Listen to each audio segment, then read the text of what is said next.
On mine, there's one cat trapped in the stroller. Usually you're flying. normal. I know, and That's, Did you take Morning, your like- vitamins? we have our dog with us, so no dogs allowed. no, but yeah, the morning baby is not working. I don't know what's going on there, but Another shot of espresso. good morning. Well, it's a fine line to walk. One is fine, two, and bad things will happen there. Good morning, everyone. Looking ahead to the text for next Sunday. We've got basically, well, Old Testament is really keying off of the Gospel, and so the Gospel, we have Matthew's account of the feeding of the 5,000. Everybody loves that one. Everybody knows that one. Matthew 14, 13 through 21. So the feeding of the 5,000 is unique amongst all the miracles, well, besides the resurrection, in that the feeding of the 5,000 is the only one that is captured in every gospel. Different gospels record different miracles. Some of them, there might be a couple, but the feeding of the 5,000 is found in each one. So that's significant. It's important enough that each of the gospel writers found it very important to include. So, well, we read it. And that's probably the one I'm going to preach on, so might as well.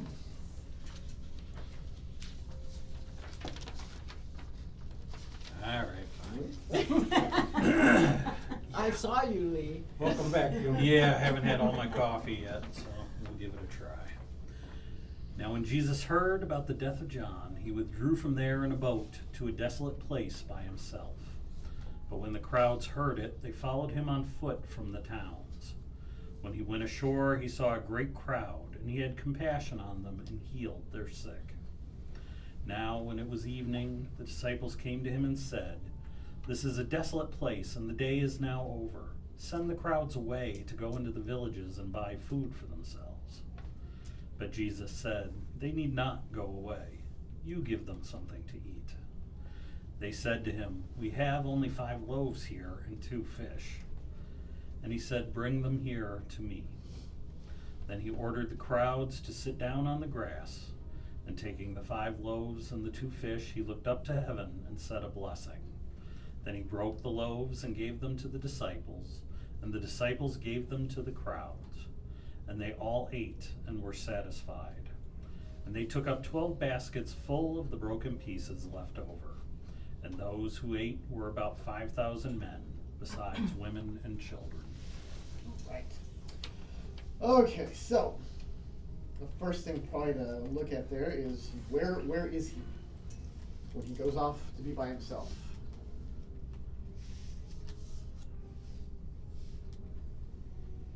Where does he go to? He In a boat. withdrew to, A boat. Desolate place. yes, well, a boat, yes, and then going to a desolate place. All right, way off. Desolate place. The fun thing is, so yeah, he gets in a boat and he goes, and the crowds who are following him follow him on foot. So, I always have a poor frame of reference, like how wide things are, and because I think of like like where we used to go camping in the lake, and you can see across the lake. So I imagine getting in a boat and you're like tooling along, and you see this whole crowd of people like kind of following you in the background. So they're hounding Jesus. They wanna be with him. They want him to do what he's doing. So when he went ashore, he saw a great crowd, and here's that fun word that we deal with: compassion, which the Greek is that splachnizomai. I know we've talked about it many times in the past. This gut-wrenching compassion that he is so moved that he is. This is part of his inner being. So it's not just like I feel bad for these guys. It is like just in his guts. It is just this compassion that is welling out from within. That is just a very essence of who he is. Matthew, I think he uses that word exclusively. I don't know that it's found in the other Gospels. I don't recall. But Matthew uses it quite a bit. Jesus is splachnitzomai all over the place throughout his Gospel. Outpouring of his guts. But just right in his core. Now, the fun thing is that previously in Matthew, and even after in Matthew, he'll have this compassion, this splachnitzomai, when he sees the people, because he sees that like they're lost, they're like a sheep without shepherds, and so he sees their spiritual condition, and his heart goes out to them. Or if he sees, I think the widow of Nain, when he sees her, I think that's just used in the same sense. I think it's the same word, where he has this compassion. He sees her, so that's kind of an emotional, spiritual condition that she's struggling with too.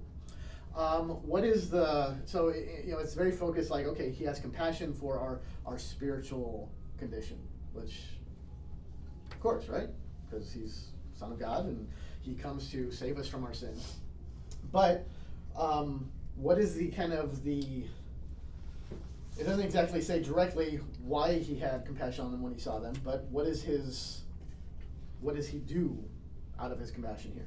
He healed their sick. He healed their sick. So his compassion here is prompted by their physical need. We usually go very spiritual, because of course we do. But Jesus obviously also very concerned with their physical needs too.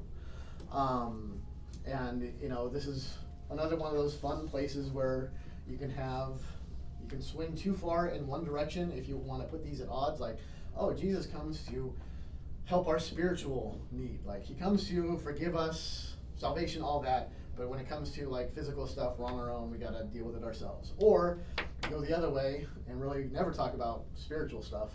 And it's, Jesus comes to bring you physical health, wealth, prosperity, prosperity gospel kind of stuff. And you don't really talk too much about, rarely in prosperity circles will you hear about sins, other than maybe you need more faith. But trying to split these two is never a good thing. It's both. He comes for the spiritual needs that we have and our physical needs too. He provides, just like he does here. So he sees them, and he sees first that they have sick that need to be cared for. So there's that. But then what's the second need, physical need that he sees? Hunger. So yeah. Now, behind this whole thing, you certainly should be seeing Exodus, the wilderness, manna, being fed from God, providing sustenance and all that. So you should definitely see a spiritual aspect to this. So like, this feeding is not just, well, in this one moment he was like, oh, wait, you guys need to be fed. There is something bigger going on here. But the primary concern here is that there's a whole bunch of people, 5,000 men plus men and women and children, who are there, and now they're hungry. I mean, it's not rocket science, right? We don't always want to over-spiritualize everything. It's pretty straightforward and basic here. Now the fun gets to be how he deals with this. So the disciples come and they say, okay, this is a desolate place, so wilderness place. Again, that nice Exodus connection there. And the day is over, send them away to the villages and go buy food for themselves. What does Jesus say? Right. You give them something to eat. And what is their response? Basically, We only have. yeah. I mean, they do acknowledge that they have something, but I mean, really what they're saying is we can't. We can't do it, we don't have enough. We've got 5 loaves and 2 fish.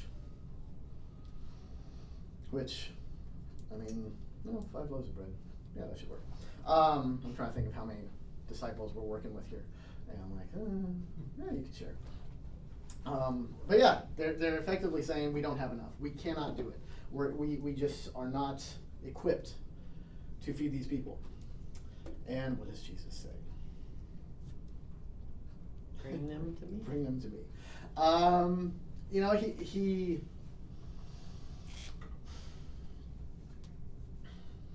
the fun thing is that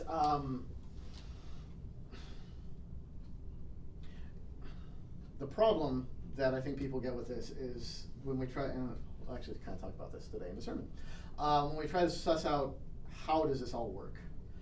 How does Jesus feed the 5,000 with 5 loaves of bread and 2 fish? It's a holy mystery. Oh yeah, yeah. That's it. No, I know. Why do we need to figure out how it works? Yeah. Oh, we're people want. Americans. I mean, Try it all the honestly, time. like, I'm sorry. I'm not trying to be a No. troublemaker today. Well, no. The answer is that it's not. It is a It's mystery. things It's a of miracle. God. I mean, how did God feed people and rain down manna from heaven? I don't know. That doesn't matter. It is a common thing to try to explain it though. The kind of the non-miraculous way, you It's know. a Western Christianity thing. Sure. Oh yeah. You get. I mean, it's in your more liberal mainline Protestant denominations. You know, in any place that kind of wants to discount miracles because you know, From miracles the are time kinda, you're a child, you say why. Yeah, pretty much. It'll basically discount the miraculous part of it and just say, well, you know, what he did was the people must have brought food because, of course, they were on a journey themselves. And so what he did was he didn't feed them with 5 loaves and 2 fish. He inspired them to share amongst themselves, either with food that they brought or they went. Some of them went and got food, and he inspired them because Jesus isn't really, you know, divine. He's just a good I've teacher. never heard a mainline Christian ever say that. Oh, yeah. And There's I know many of them. swaths of They're out there. churches that teach that. Any kind of denying the divinity and miraculousness of what Christ does, that he's more a great example than Savior. I just don't know any of them. So that's a big one. The other way would be like, well, he multiplied. You know, he took it and all of a sudden, so you just kind of taken out. You know, every time you're going in, you're bringing out more bread, more bread, more bread, more bread, more fish, more fish, more fish, more fish. Which, I mean, miraculous, sure. But even in that, I stick with the text, and like you said, it's a mystery. It's a miraculous thing. How can he possibly? And honestly, it's even better when you stick with, you know what? He fed them with 5 loaves, and 2 fish. Because the point is that with Christ, it's enough.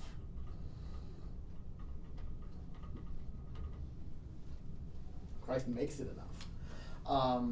And so much so that, I mean, the true miracle, not the true miracle, but the cap on it is that they all ate. Not just they ate, but they were satisfied. So they were full. And they took up 12 baskets full of broken pieces. So, you know, you say, well, clearly he multiplied it. It's like, let's just slow down. Just work with what we're working with here. They had 12 baskets of leftovers, broken pieces, okay.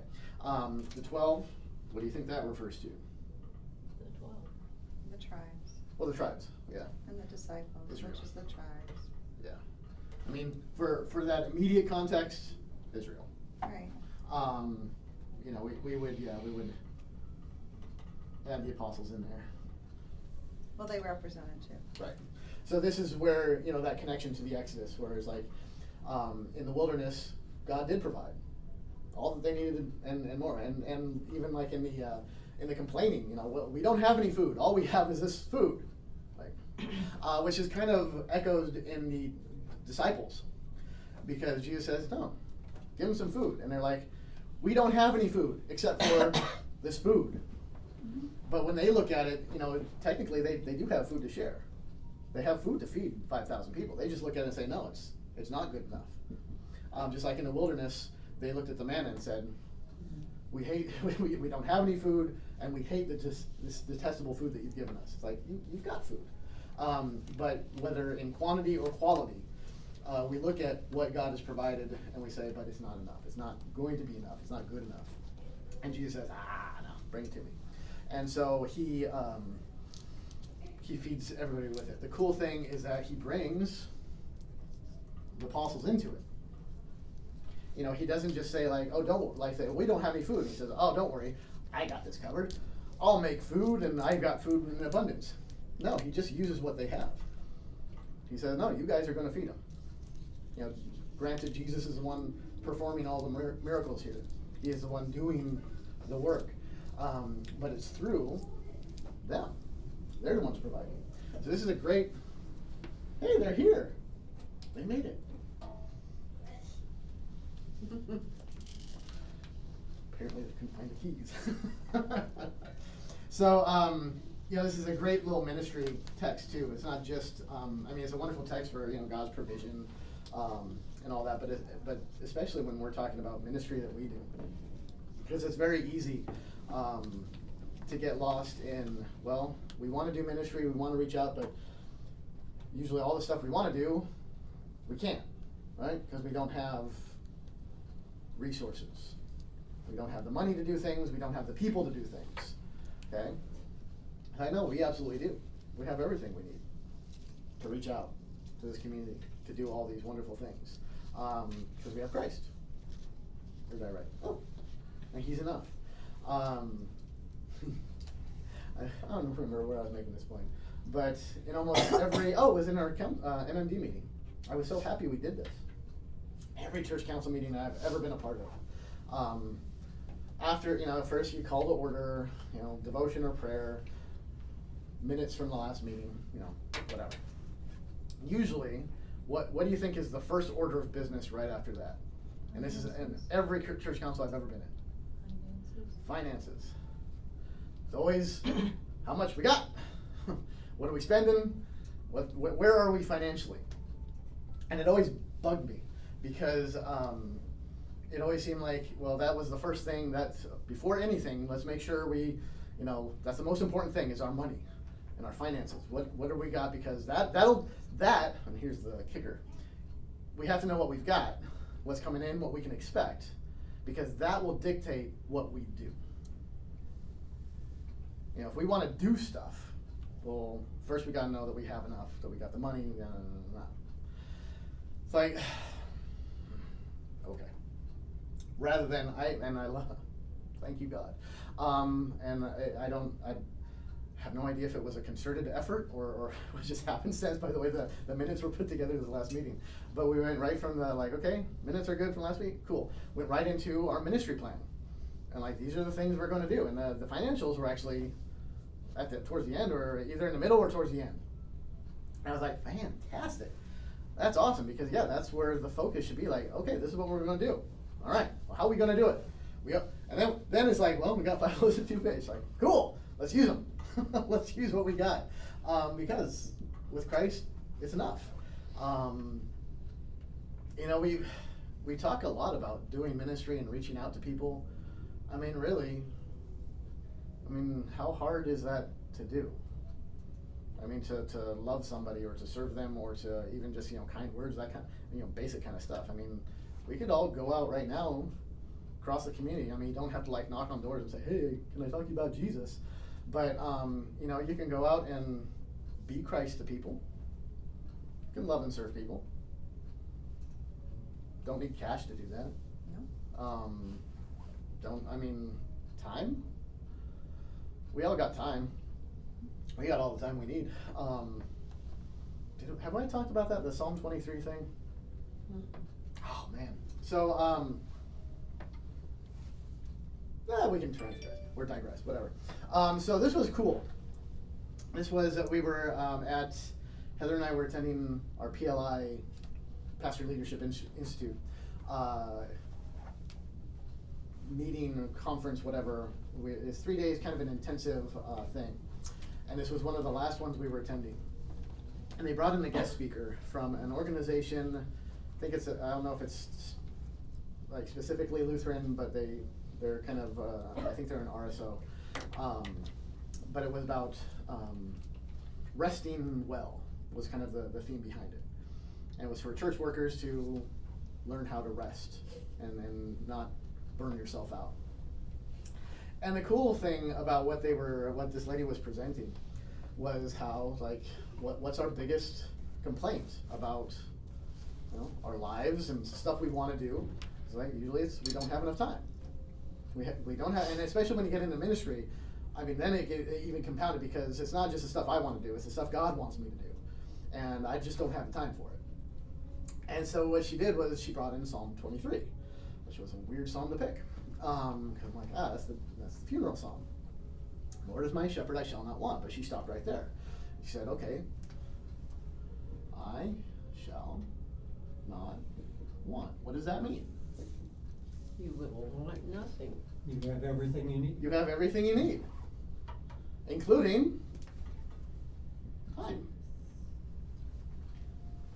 Now, for a room full of pastors and their wives, we're like, right. It was kind of a tough sell at first. But I mean, and I always love things like that because you get a lot of these, we've been in ministry for decades, we don't have time. And then somebody comes and just says, that's not what God says. And you try to argue and you're like, fine. I guess I can't really say I don't have what I need. Because he says I shall not want. What was that? Is a woman came in and told this group of Yeah. pastors that? Yeah. That God doesn't say that. What's It's that? hard to imagine a bunch of It's male not Wells pastors. pastors. Oh. Maybe the LCMS is a They lot can, more women can open-minded talk than I in ever the thought. Well, LCMS. yeah, well, it's okay. Sorry, I digress. Hold on to this for a second. Let's see how far off I can steer this train. I mean, as far as I always say, in the LCMS we do have a spectrum. Everything has a spectrum. You've got your people kind of on this side and on this side, and so yeah. I mean, for the most part, well, my favorite thing is the people who say, I point to Paul and say, I will not have a woman teach in my churches, and who by far are our Sunday school teachers everywhere. Women, absolutely. And you raise that with a bunch of pastors, they're like, well, he meant that place. They're not really teaching. When he said teaching, he meant more like, like doctrine stuff. I'm like, Sunday school teachers aren't teaching doctrine? Okay, but anyway, so you get a lot of these fuzzy little things. Fun little story was, it was a district conference in Oklahoma. And Oklahoma is a lot, in fact, Michigan is awesome. Michigan is the biggest single district of the LCMS. I think Texas is split, right? Or even we have more congregations in Texas. Anyway, I think we are the biggest district, single state district in the Synod. And we have such a wide variety of, very, very staunch high church kind of Pope-like to very, kind of loose and woo, kind of freewheeling, whatever, however you want to describe this. So you got a wide variety. In Oklahoma, you don't have that. It is very kind of, everybody is kind of fit into this kind of narrow sort of approach to things. There's not a lot of deviation. And we had this district conference, bless their hearts, we had these two women authors come in who had just published books through CPH.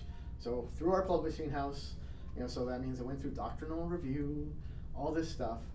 And they were great books. I've used one of them for Bible studies in the past, about the words we use in church. It's called, I've got a book, it's called Loaded Words.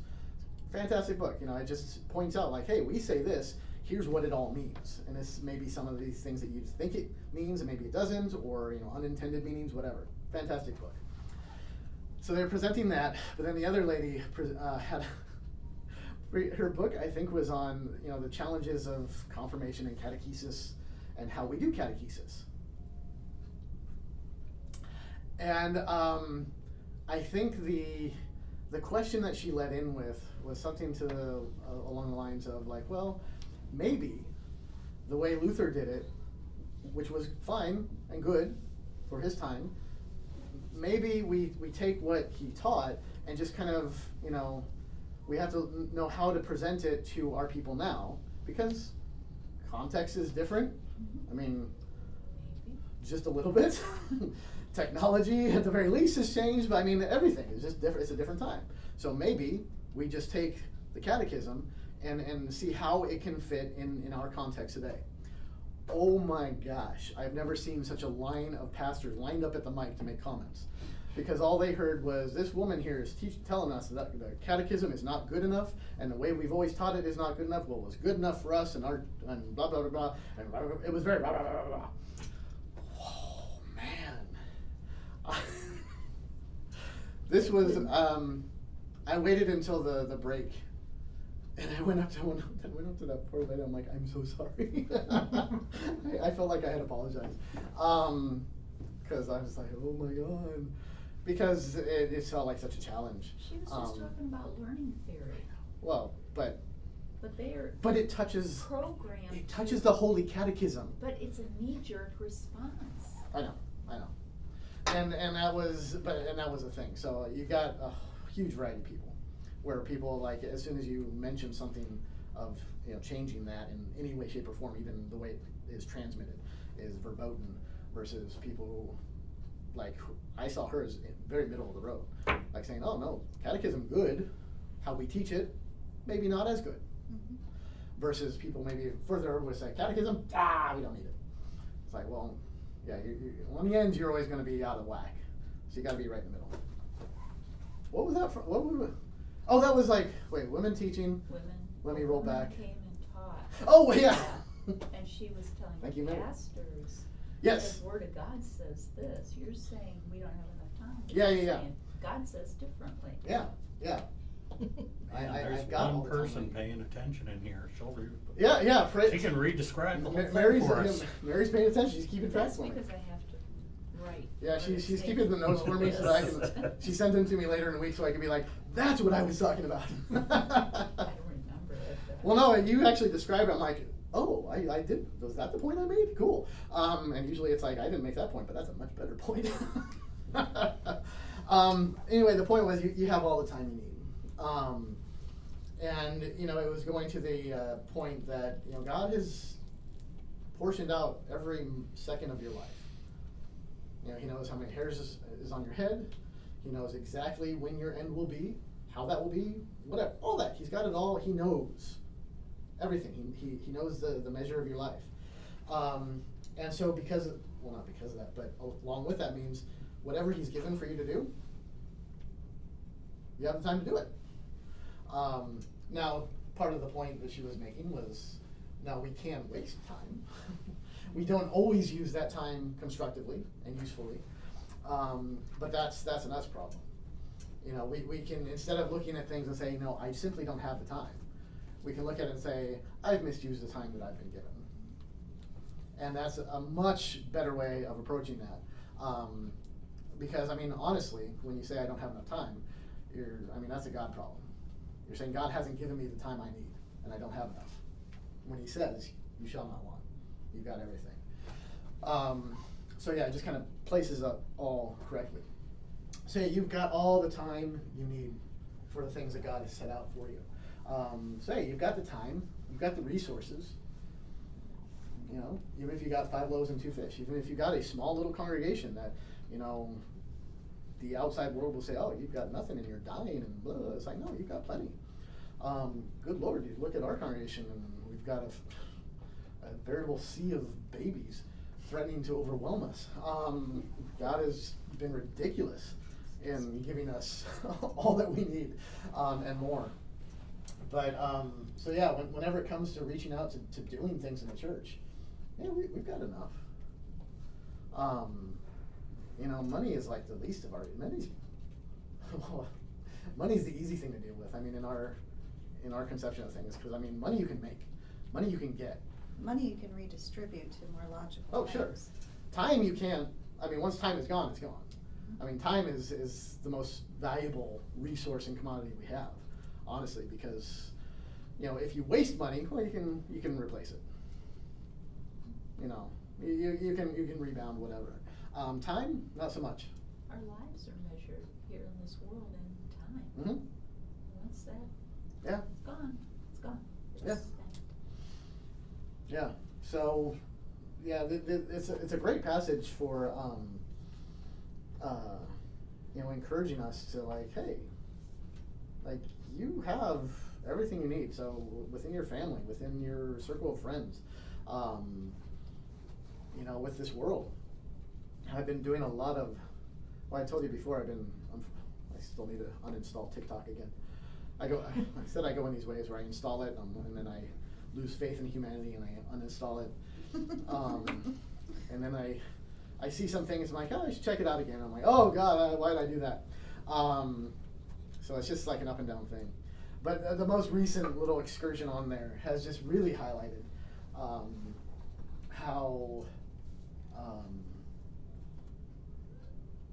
just how much people are just inundated with a lot of bad stuff. I don't mean like lurid, I mean theological stuff.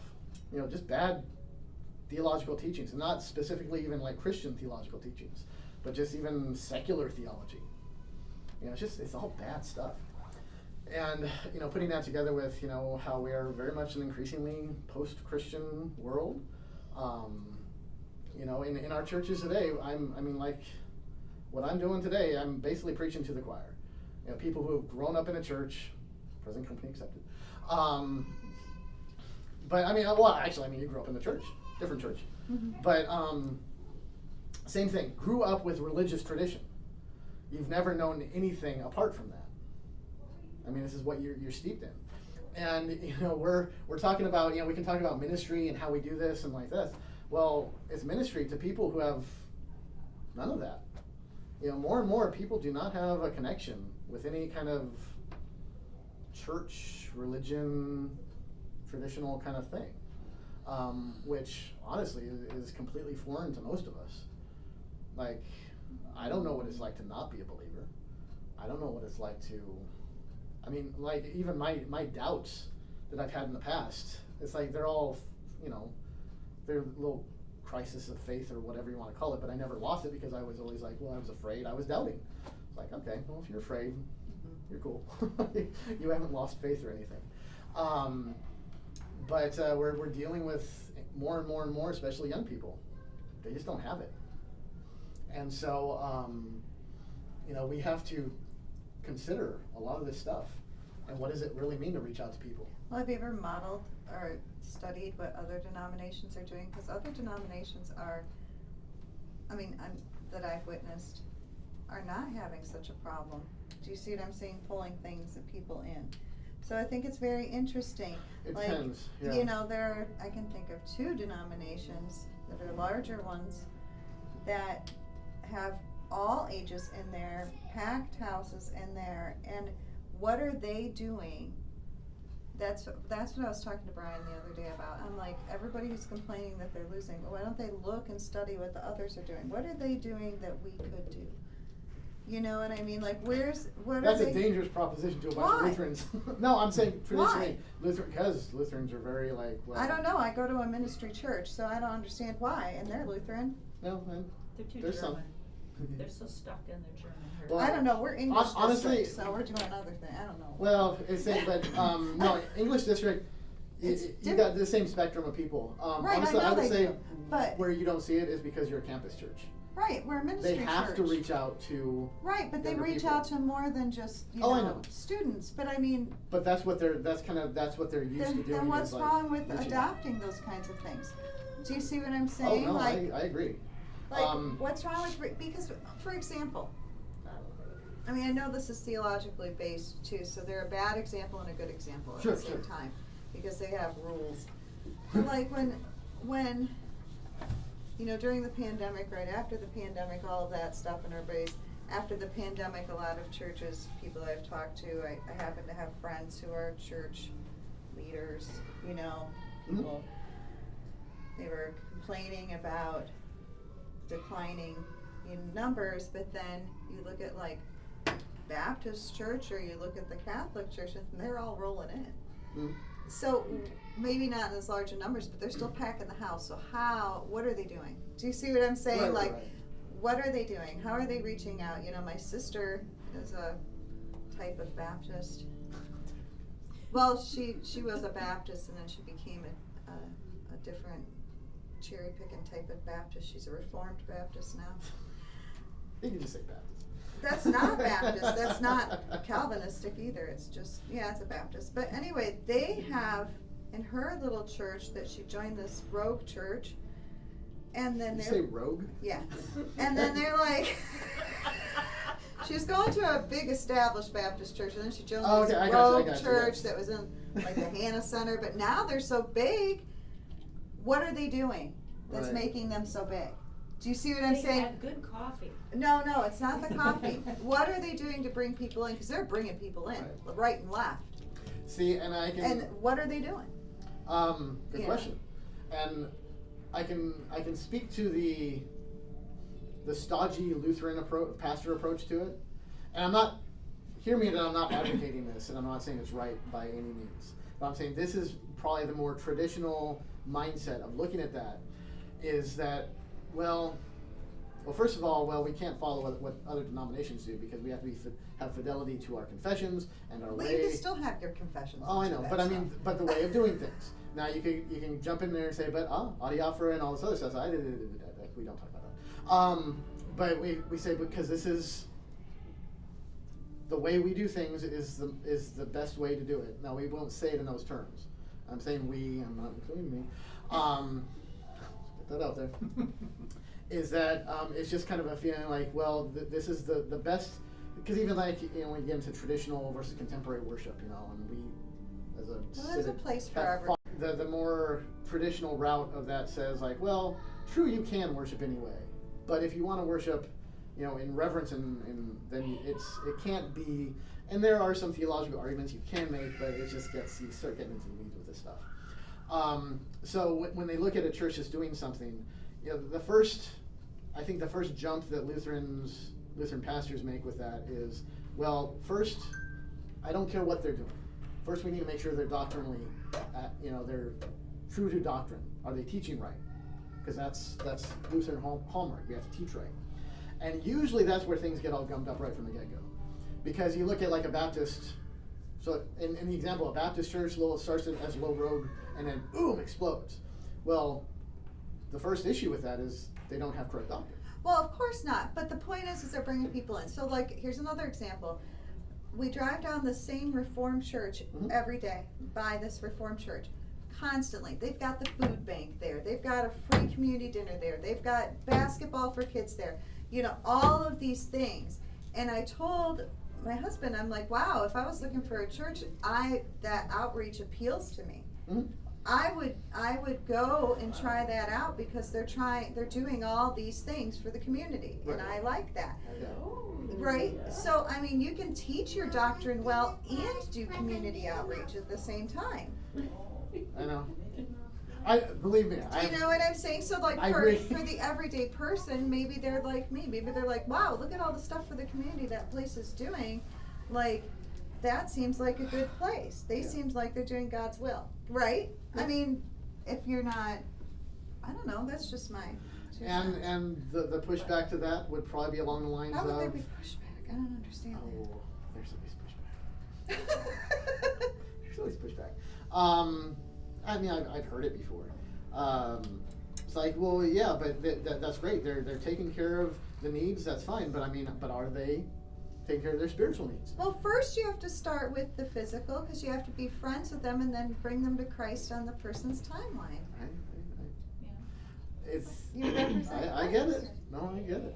What's the continuity though? I've been in a lot of those churches over the years. I look around and people come and go It's like low. the Wizard of Oz. It's extremely low. The church growth movement that occurred, they've studied it and they found they It's were really reshuffling good getting them in the church. front door, but they were losing them out the back door faster than they were getting them in. Like Well, then what? they have to But give your reevaluate. Right. Doesn't mean give up. But that's Again, what they Right. I mean, determined. it is true. There's even in churches that seem to be exploding.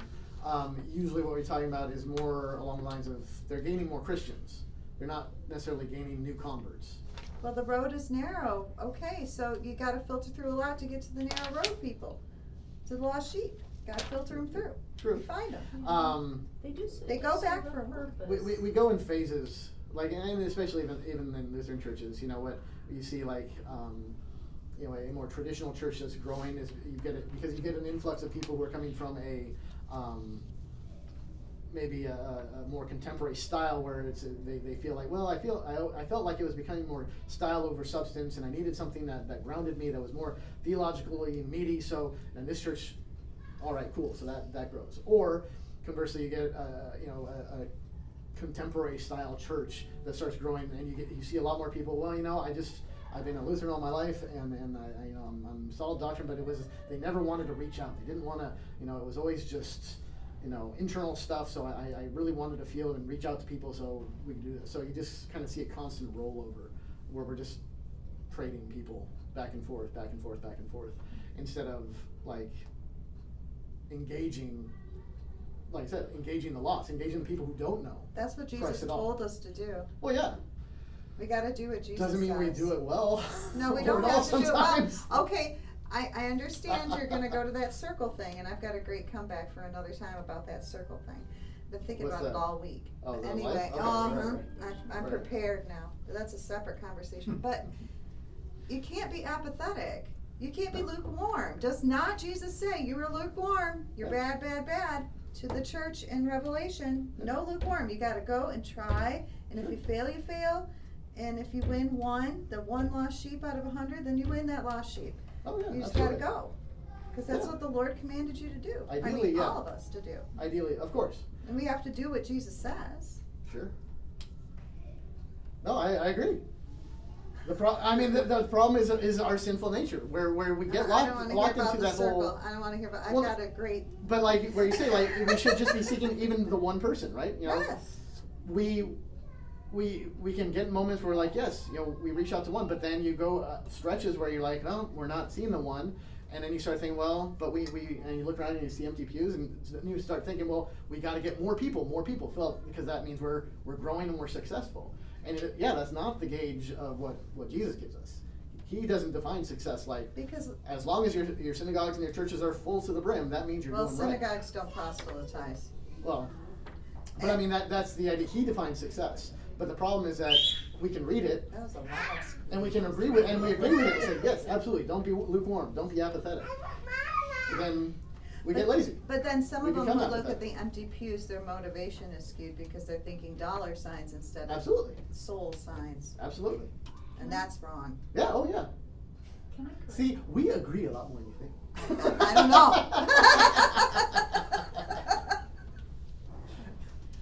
My conscience is just really bothering me here. I said something a couple minutes ago about, but give your tithe. Jesus does say to tithe. Oh, sure. But I've heard it beaten so much that you have to give your tithe in order for God to bless you. No. Oh, And yeah. that's just, and it's just a part of the distorted doctrine that I've been under. Right. And Yeah, I mean, no, we do need to continue to give God whatever it is it's all His. But Oh, the yeah. tithe could also be, if a person doesn't have a big budget, a tithe could be your time, a tithe could be, serving God is, is also your tithe. It doesn't have to be monetary. my home pastor always, whenever he talks about like the tithing and stuff, he's like, well, if you want a good example, yeah, go tithe 10%, sure. I mean, it's easy, or go with 1%. It's nice. And he always approaches it like, well, people get all upset because like, oh, that sounds very Old Testament-y, tithing, and even though Jesus, yeah. So he says, people don't like that, but then you look at Jesus, he says sell everything and give everything. Yeah. So hey, go with the Old Testament. You're getting Right. you're getting off with 10%. Now you're gonna be homeless. That's a damn bargain compared with Jesus' 100%. And you're So- being down by the river. So there's that. With your tracks. So yeah, it's like there's the Old Testament can save you. You can save a nice 90% that way. But anyway, yeah, the goal is always to redefine how we see things in terms of how Jesus sees things, and redefine our success as how He defines success, and to look at to see like empty chairs and be like, okay, this isn't like, oh man, but like, ooh, opportunity. Let's get more people. And I mean, well, you want to see, in Bible studies or church, bring somebody. Drag them to church. bribe them. I don't care. Tell them you'll take them out to lunch. I mean, you see how it works with the children's message. They're easily bribed. They love coming up there because they get a goodie. You know, there's nothing wrong with that. And I mean, and you know, we can go into all these statistics of like, you know, why did you come to church? Because a pastor invited you, because a friend invited you. It's like usually it's way more than a friend invited you. So, but that's the thing. It's like usually when we say, well, if you don't like empty pews, bring more people in. So, well, I don't want to impose my religion on other people. I don't want to, you know, my friend might be. It's like. That's when we have to just go be good to every single person, and then the Lord will move them to inquire more. I had a neighbor stop his, well, we have a golf cart neighborhood, stop his golf cart, and then just tell me randomly, I don't hardly talk to him, that he wants to be baptized. Yeah. Cool. Okay, so, you know, but I'm not pushing him, it's on his timeline. Well, and that's You know, the, you've gotta just be it could be 5 years from now. And It that's could the be issue. 10 years from now. And I might have to go dunk him myself. Who knows? You know, things might be happening. that itself presents. when you talk about that, that actually even goes, and we don't have time. But that even presents a unique, I don't want to say problem, opportunity, situation for our context, is because whereas in the past people stayed in one place longer, I mean, and especially for us here in this area, you know, MSU adjacent, we have a lot of people who are only here for a couple years, few years, very transitory sort of people. And even when you've got people who settle down, I mean, even that's a lot more mobile, which can lead to some of those like, well, okay, where it might take 5 years for a person. Mhm.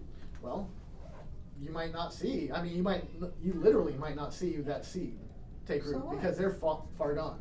But just, you got, that's why, you know, coming and being encouraged is all what we need, because we see that and we start to focus like, well, you know, we put out so much effort and people just come and go. But it's not our reward. I know. It's the Lord's reward, not Yeah. ours. I'm not arguing it. But that's the, when you talk about apathy, when you talk about, you know, the feelings of like, that's a normal human sort of way of looking at it. I mean, and shoot, normal American, you know, instant, immediate gratification. I mean, there's all sorts of things that get rolled into this. You know, when I'm going to take my time, where's my time? My time and my effort to invest in somebody, I want to see a return. That's American. Oh yeah, that's a very American cultural thing, and it doesn't help, because we do have this like, well, I want to see it, which clearly, well, people who say that I think probably didn't have kids, because I mean you invest a whole lot of time and it's got to take a while for that one to kick in, because you see it like some things take forever, some things don't, but there's a lot of challenges in that. We do a lot of planting seed. Yeah. That's good. And like when I first got here, there was when I was talking to Alan on the phone call about like, you know, tell me about the congregation, what's going on, and I'm like, oh, you're right next to MSU, so do you do a lot of college outreach? He's like, nope, not at all. Like, oh, and he explained that we're not the campus church, that, you know, Martin Luther Chapel is a campus church. I'm like, oh, okay, and he expressed to me like that. Well, you know, it's we do see some people come, and it's usually people in the graduate program, but you know, they come and then they go. We're kind of like a pit stop, and there was kind of a sense of like, oh, we wish you know, because we want to grow and we want to, you know, but we see people and we're very much just sort of people come and people go, and it's like, oh, that's kind of a bummer. Whereas like, yeah, I see that and I say, hey, while we got them, let's seed them all up. Right. Let's fill them up with everything we can throw, so that way when they go in 2 years, 3 years to their next church, that church is going to be, boom, that church is going to be like, thank you, you guys score, go Ascension. You know, I look to some of our alums, you know, honestly, this is the first church I've ever been at that's had such faithful and strong support from people who no longer come here.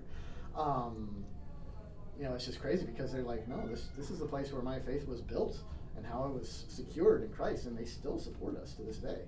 I mean, good Lord, I'll be baptizing the Abraham's baby. You know, they're out in Greater Detroit, That away. north. Yeah, it's Yeah. that way. Detroit's that way. Yeah. I would have a problem with that. Southeast. Yes. That's Anyway, That's over. Alright. you know, but that's their connection is us. And well, it ain't me because I wasn't here when they were here. But it's the church. It's you guys. It's everybody who's been here who's helped raise them. So yeah, that's definitely what we do. I got a quick question before we close. Sure. At the very beginning, you said, Matthew's gospel is unique. Yes. What were you thinking in the word unique? Because it used that word.